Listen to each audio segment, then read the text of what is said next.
Madison Crawford thought she had hired the perfect nanny. Carla Reyes was quiet, gentle, and seemed to love her children like they were her own. But 3 months later, Madison's frozen body was discovered stuffed in the family's garage freezer, and Carla had vanished without a trace.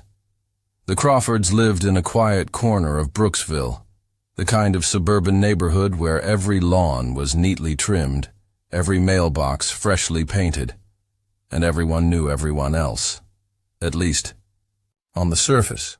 Their 2-story home, modern and sun-drenched, was often admired by neighbors walking their dogs or jogging on Saturday mornings.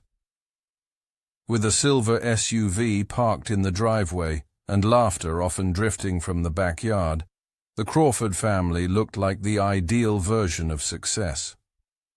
Charles Crawford was a well-known architect, the kind of man who wore clean suits, shook hands firmly, and always returned borrowed tools. His wife, Evelyn, was something of a local celebrity. She ran charity events, managed a tasteful Instagram, full of pastel-toned family photos, and had a seemingly endless supply of energy. She was beautiful, poised, and always involved. Their children, Ella and Jake, attended the local private school, played sports, and had the kind of lives people in town quietly envied. 6 months before it all fell apart, Carla Reyes entered the picture. A soft-spoken woman in her late 20s, with dark hair pulled tightly into a bun and eyes that rarely revealed what she was thinking. She came recommended by a friend of a friend, someone Evelyn had met during a community fundraiser. According to her references, Carla had experience, a calm demeanor, and a clean record. She arrived at the Crawford home with a single suitcase, a polite smile, and little else. No one asked too many questions.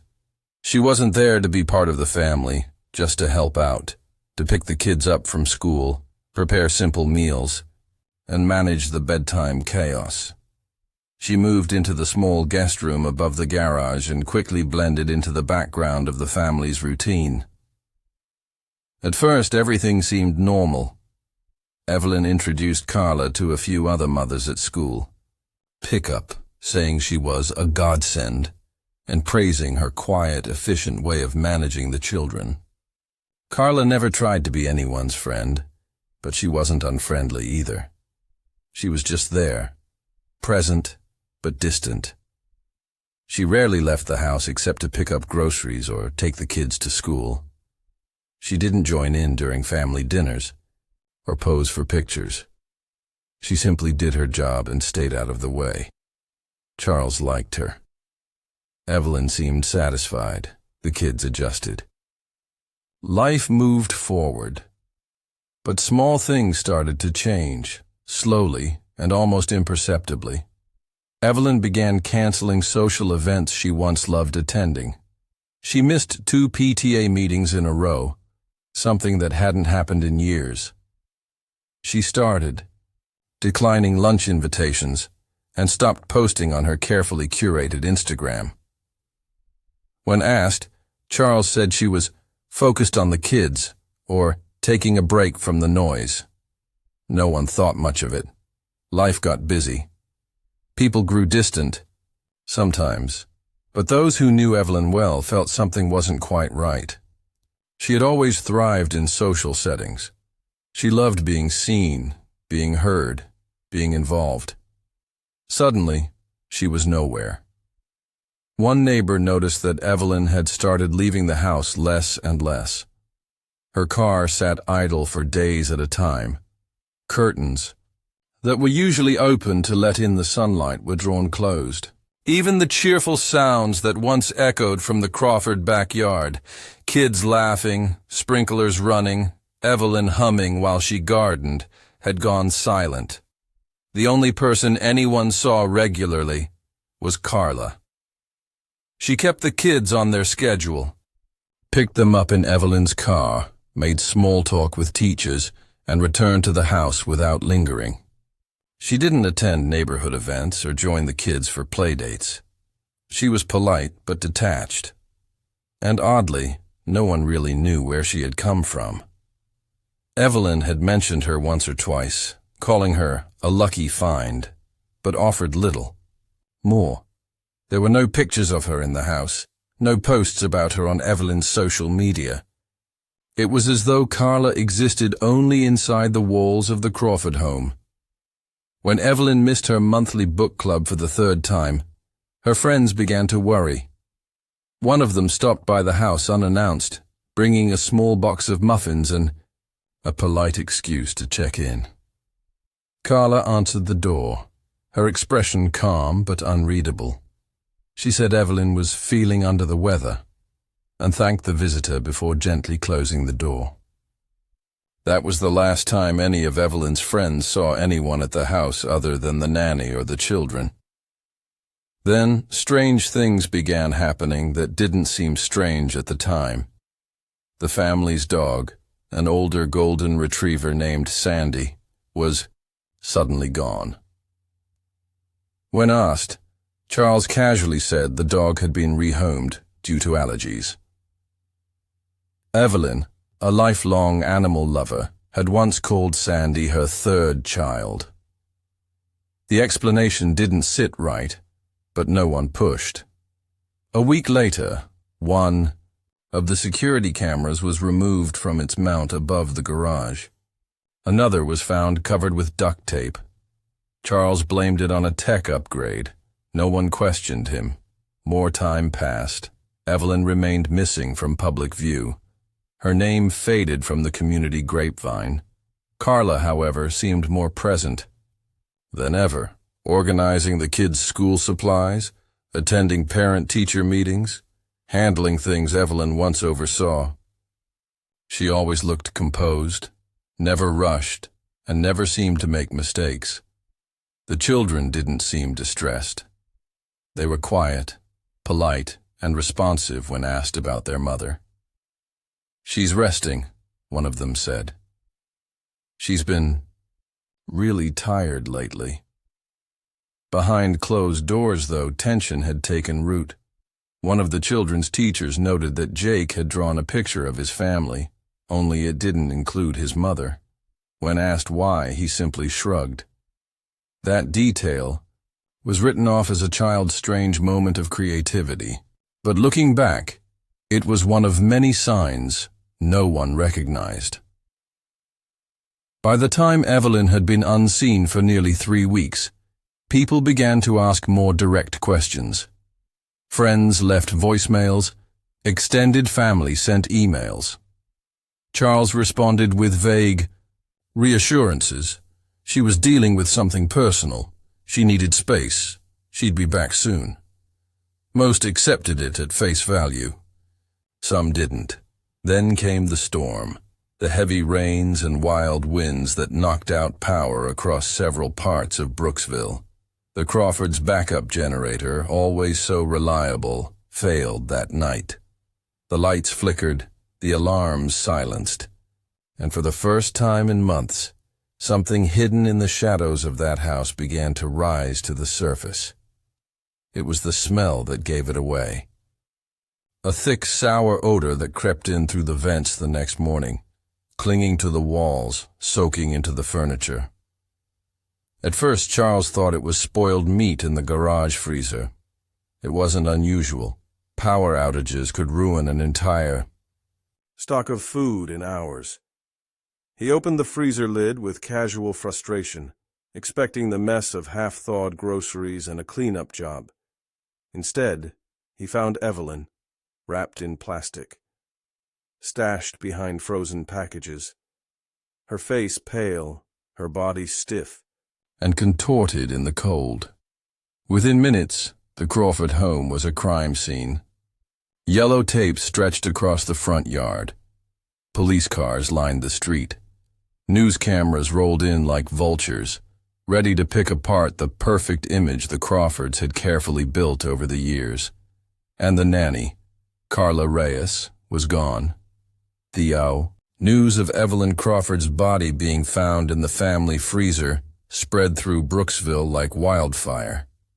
Within hours, what had been a peaceful, upscale neighborhood turned into a media circus. Reporters stood outside the Crawfords' gated driveway, helicopters hovered above, and neighbors peeked from behind their curtains, trying to understand how such a horrifying secret had been hiding in plain sight. Detectives swarmed the property, photographing every inch of the house and collecting evidence from the kitchen to the garage.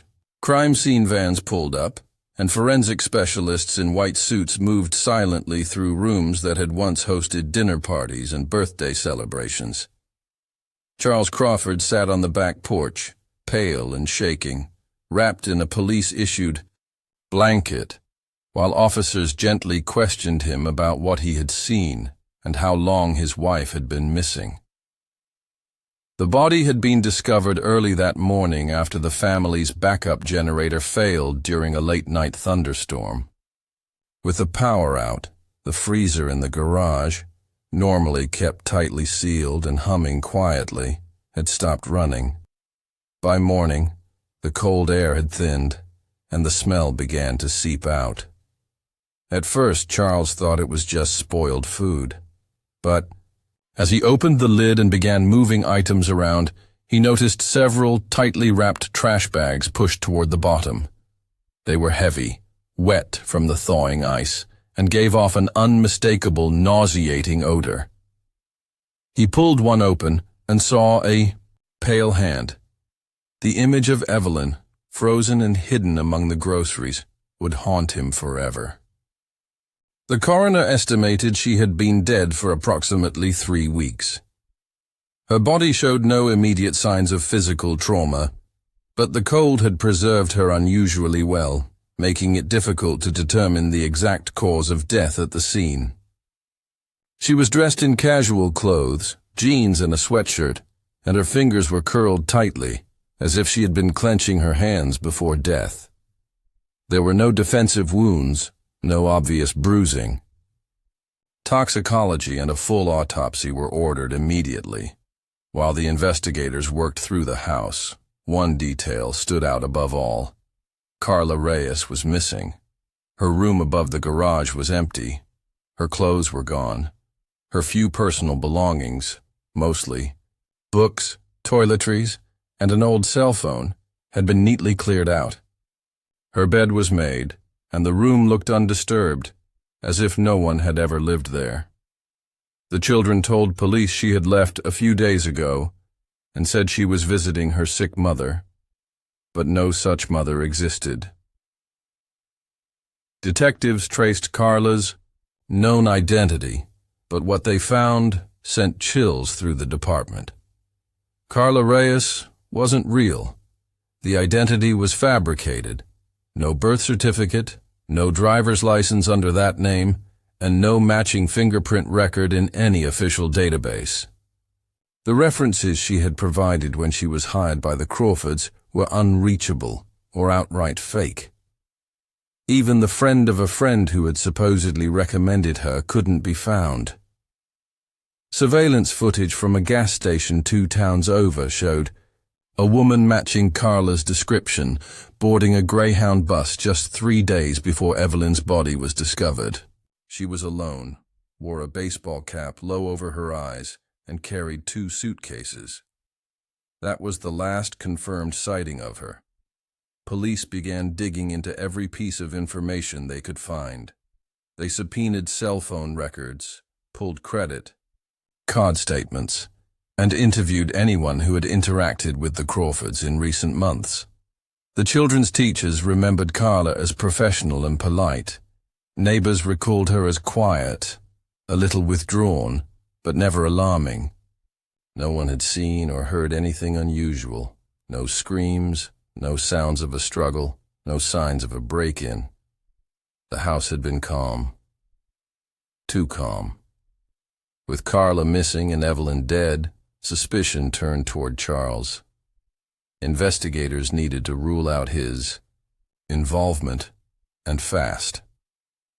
His alibi for the past several weeks was airtight.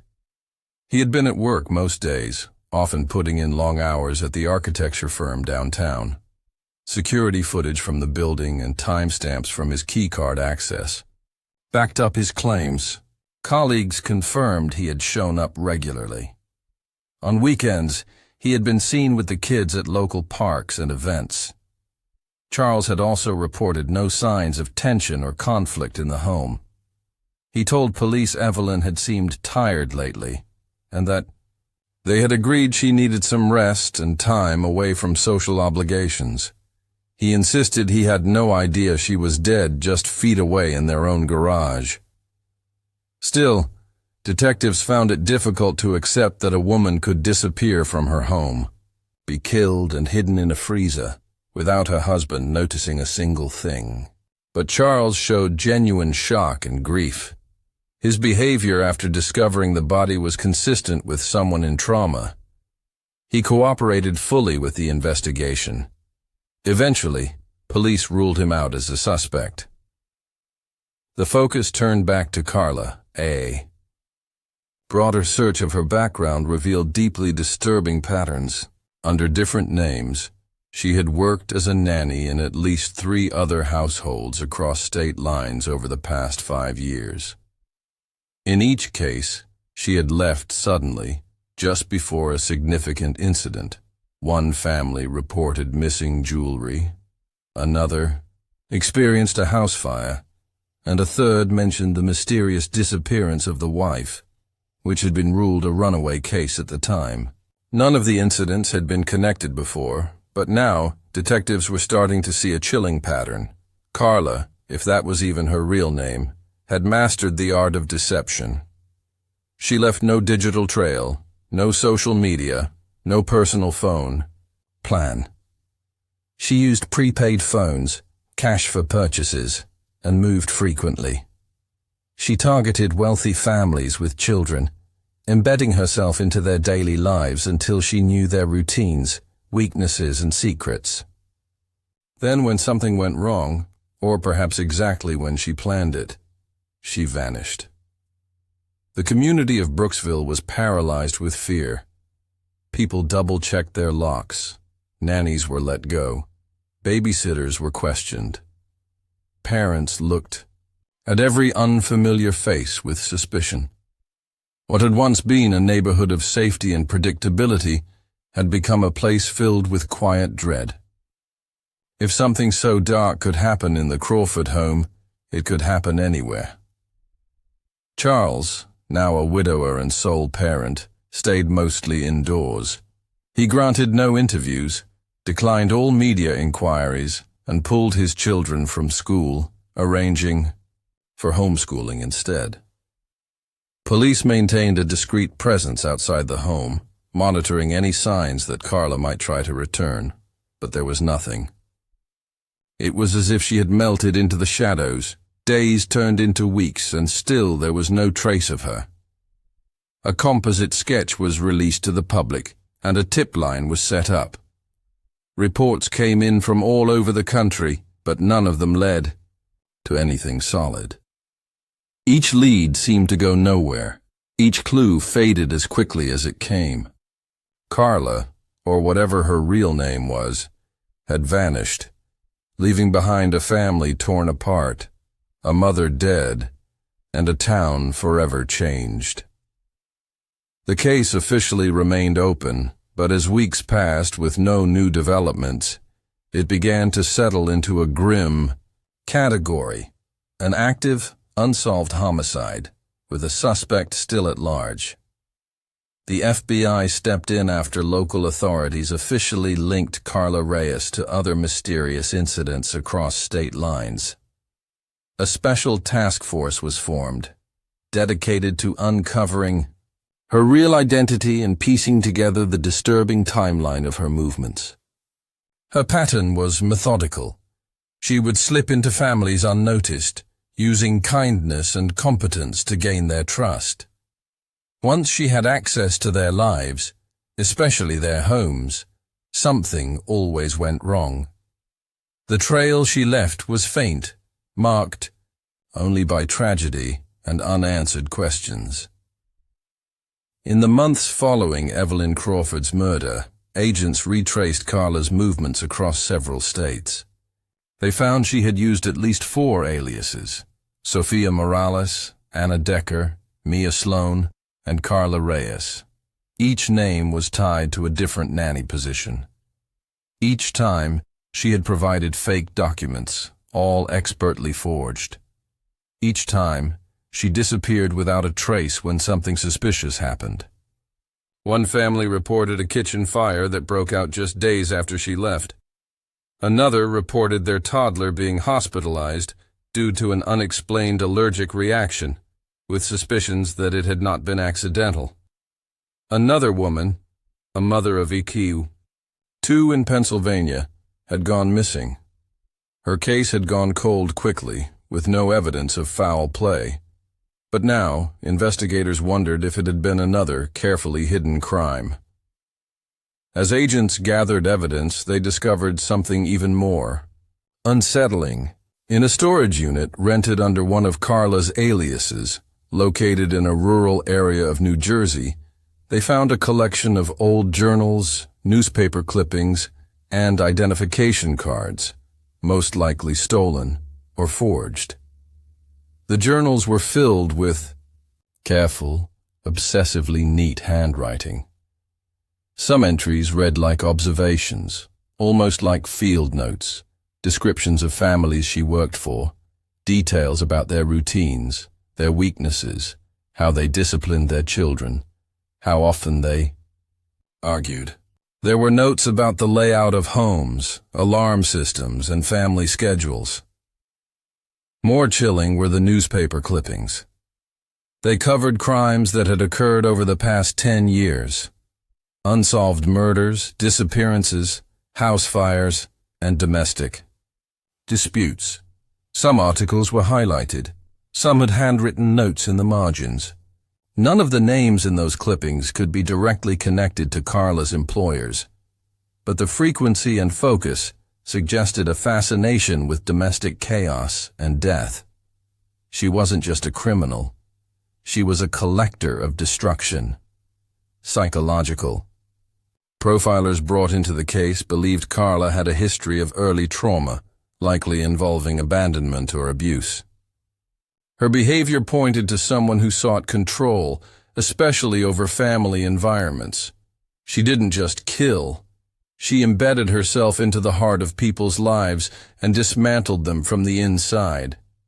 She was strategic, patient, and above all, manipulative. The press ran with the story, labeling her the Shadow Nanny. Headlines speculated endlessly about her motives, her background, and how she had managed to escape law enforcement again and again. Talk shows debated whether she was mentally ill, a sociopath, or part of something even darker. Conspiracy theories bloomed. Some believed she was part of a larger network. Others said she was a vengeful woman targeting families who had wronged her in some unknown way. There were even those who speculated she was a former foster child taking revenge on mothers she viewed as neglectful. In the midst of the media frenzy, the Crawford children remained hidden from public view. Charles took them to live with relatives, out of state, trying to shield them from the chaos. He rarely spoke to investigators except when absolutely necessary. In his brief statements, he said he wanted justice, but feared it would never come. He worried more for his children, how they would grow up knowing what had happened, how they would cope with the memory of a woman they had trusted turning out to be a monster.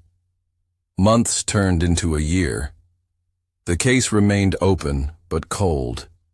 Every now and then, a new tip would come in. A woman who looked like Carla had been spotted in Arizona. A nanny in Texas disappeared the night a child's mother was hospitalized with unexplained injuries. None of the tips panned out. The trail remained stubbornly dry. Then in late fall, something strange happened. A woman arrived at a small urgent care clinic in Kansas. She was thin, pale, and her arm was badly injured, torn ligaments, possibly a dislocated shoulder. She gave the name Maria Vasquez and claimed she had fallen while hiking. The clinic took her in, patched her up, and collected the basic information required for a patient file. She paid in cash. No ID, no insurance, but one of the nurses recognized her. She had seen a documentary about the Crawford case just weeks earlier. The sketch of the missing nanny had stuck with her. The cold eyes, the tight smile, the expression that didn't quite match the rest of her face. She reported the sighting quietly. Authorities responded within hours, but by the time they arrived, the woman was gone. Surveillance footage from the clinic's parking lot showed her leaving on foot, carrying a small backpack and disappearing into the wooded area behind the building. Search teams combed the area for days, but no trace was found. It was just another echo of Carla's presence, real but impossible to hold on to. Meanwhile, the autopsy results on Evelyn Crawford were finally completed. The cause of death was determined to be poisoning. A rare neurotoxin, one not commonly found in household items, had been detected in her bloodstream. The dose had been lethal but slow-acting, likely administered in food or drink over a period of days. This matched with her recent withdrawal from public life, her unusual fatigue, and the final weeks of isolation. It also fit the timeline for when Carla would have had nearly exclusive access to the home, especially while Charles was at work. Detectives now had a clearer picture. Evelyn hadn't simply died and been hidden in panic. She had been methodically eliminated. The freezer hadn't been a desperate cover-up. It was part of a plan.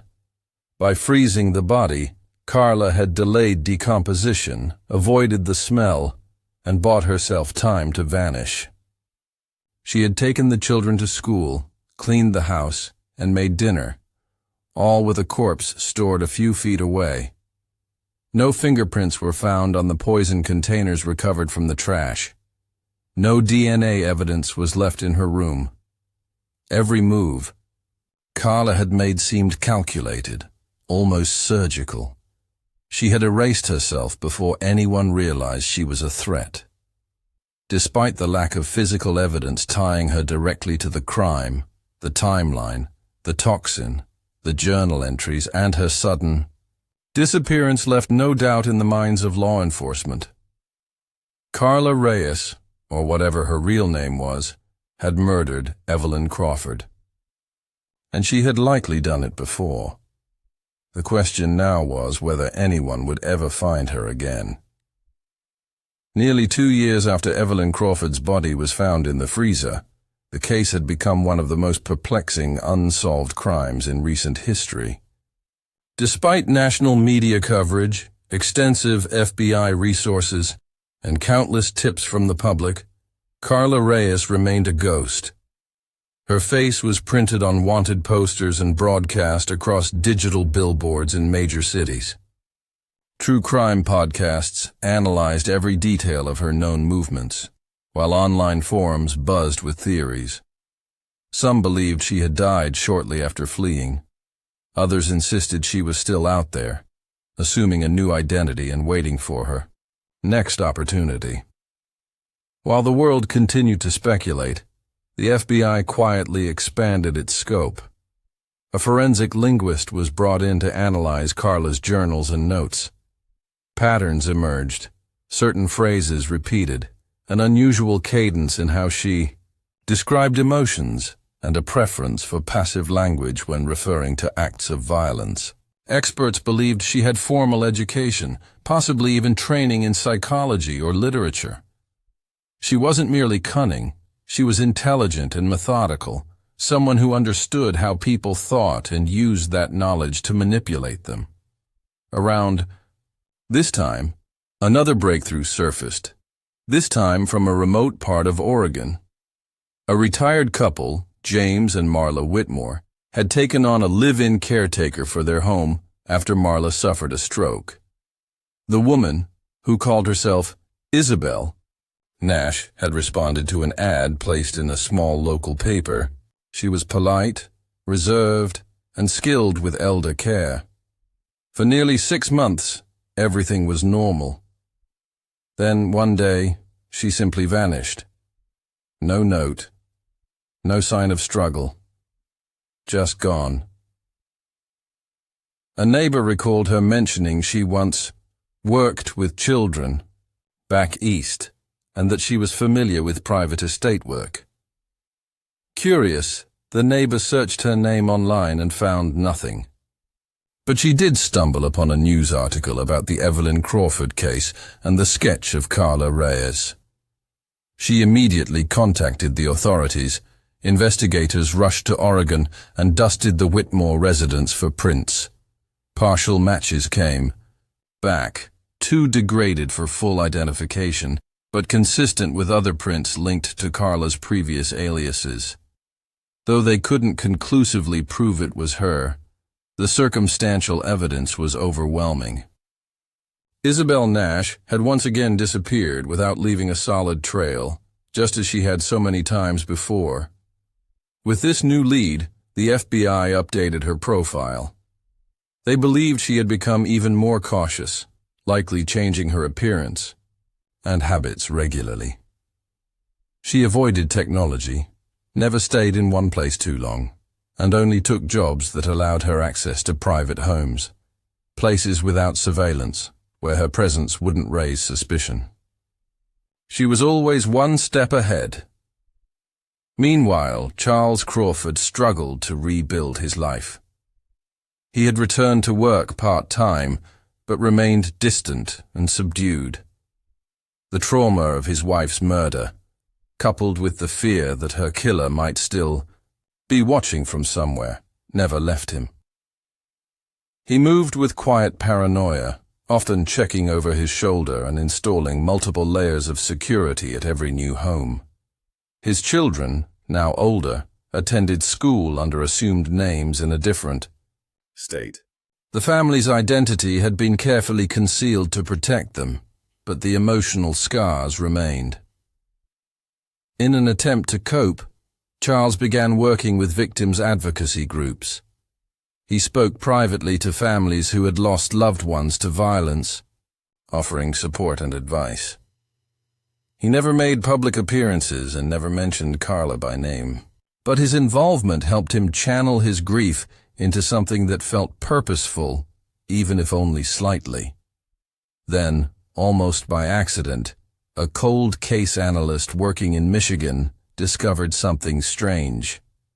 A 2016 incident involving the sudden death of a young mother had been closed as natural causes, cardiac arrest brought on by an undiagnosed condition. However, the family's live-in nanny at the time had disappeared just 2 days after the death. Her name was listed as Claire Bennett. The analyst ran the name through the FBI's database and flagged it as potentially linked to the Carla Reyes case.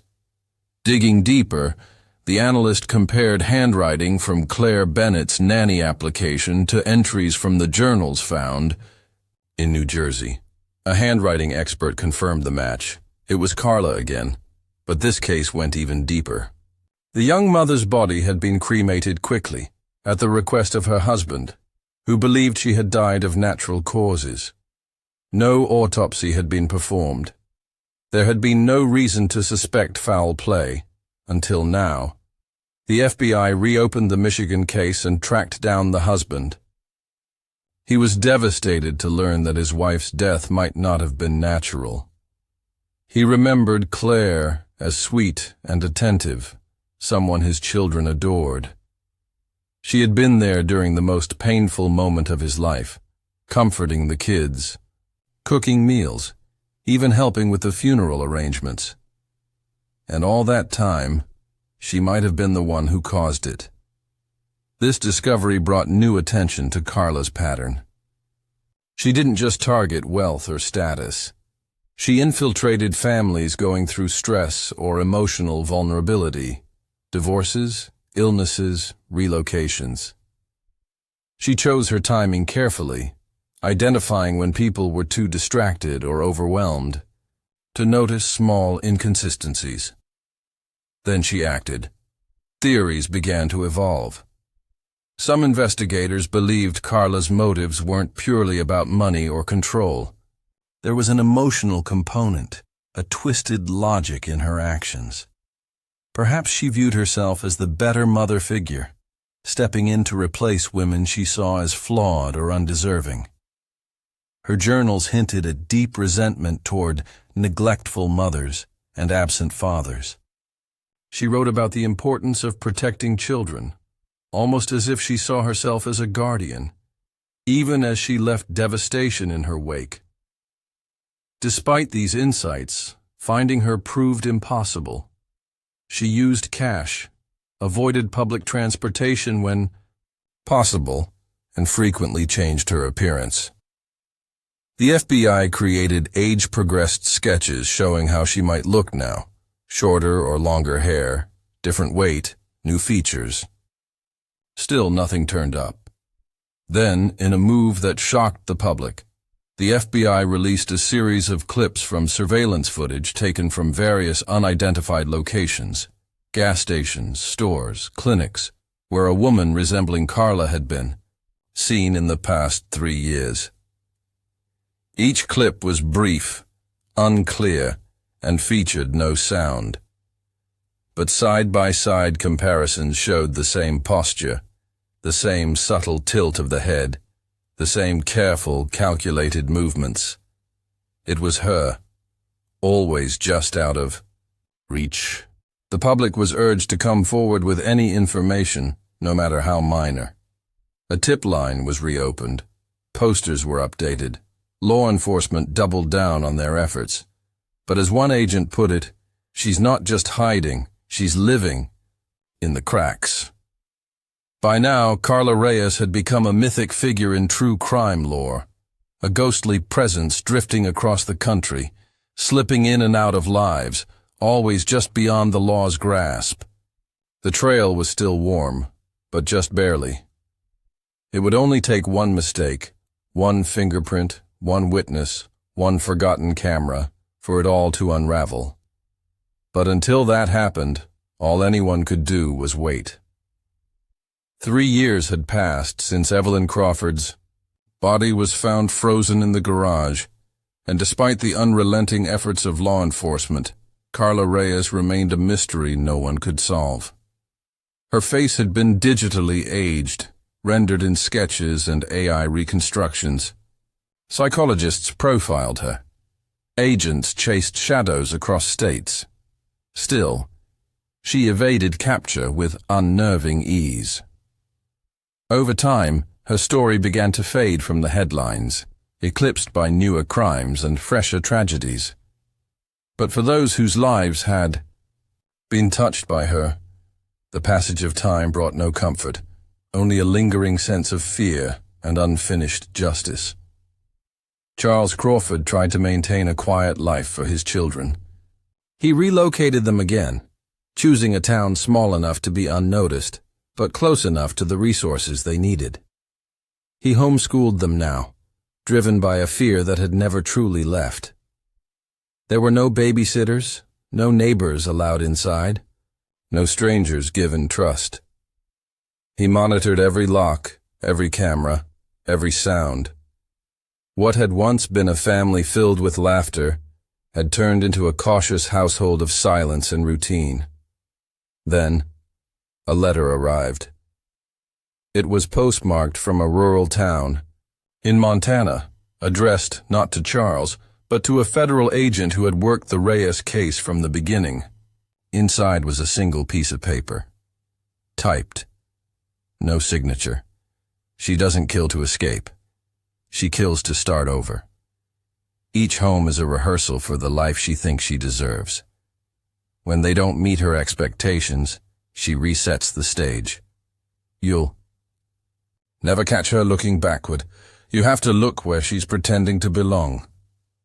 The letter offered no name, no direct reference to Carla Reyes, and yet it bore the unmistakable fingerprint of her twisted logic.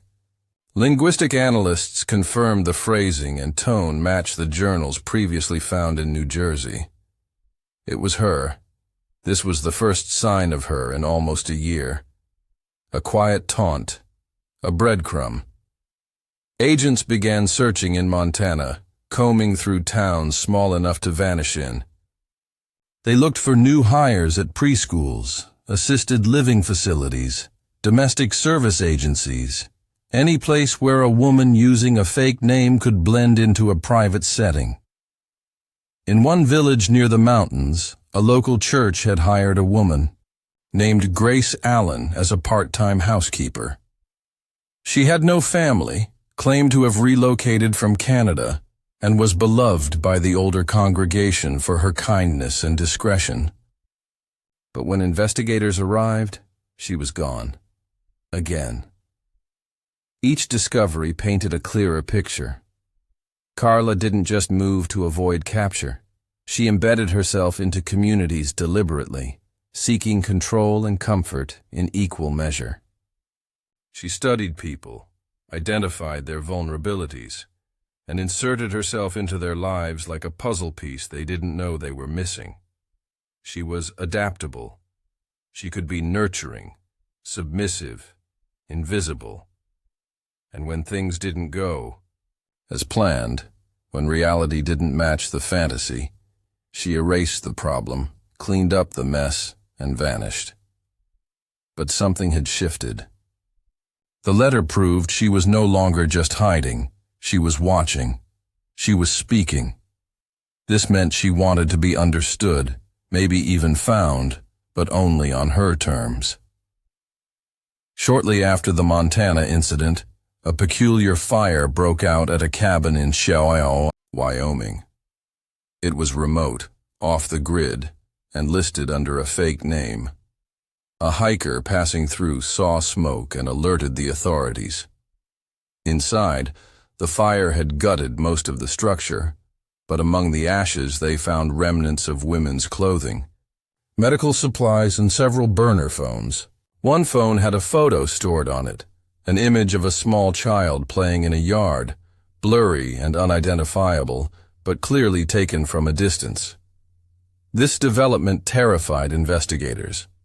If Carla was stalking new families, possibly planning her next insertion, then someone else might be in danger. The photo's metadata was stripped. No location, no date. But the fire suggested urgency. Something had gone wrong. She had abandoned the property in a hurry. The FBI now considered the possibility that Carla wasn't just a calculating criminal but a compulsive offender, someone who couldn't stop even if she wanted to. Her need for control, for reinvention, might have grown stronger, more desperate, more dangerous. Then came the second letter.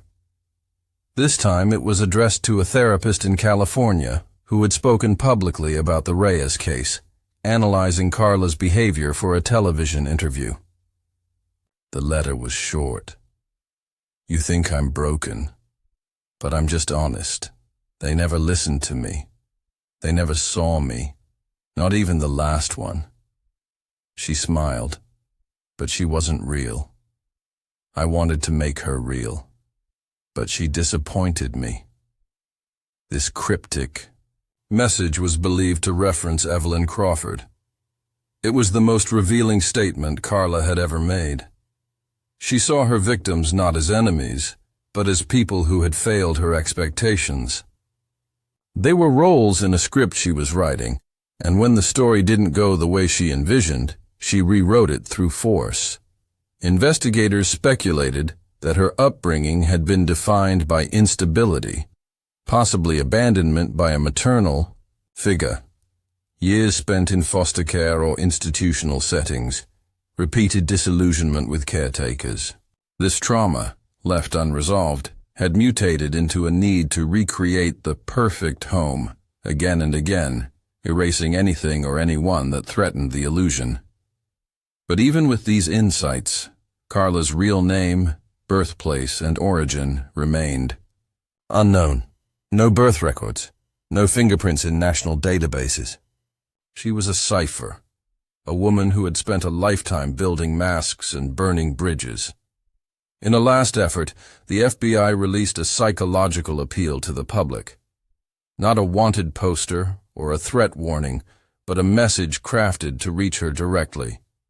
It aired on public access television, community radio, and online platforms. You know who you are. You know what you've done. But you also know this isn't over. Somewhere in you, there's still a chance to choose something different. We don't want more families destroyed. We want answers. You can stop running. There was no response.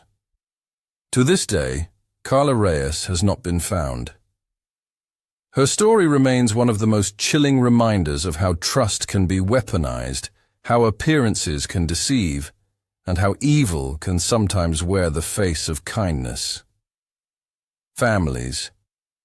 Across the country look at new caretakers with quiet suspicion, wondering if they've let in someone like her. And somewhere out there she is watching, maybe planning again. Maybe living among strangers under a different name, waiting for her next opportunity to blend in, to start over, to create the family she thinks she deserves, no matter the cost. The case remains open. The files sit ready on agents' desks. And the question still haunts everyone who followed the case. Who was she, really?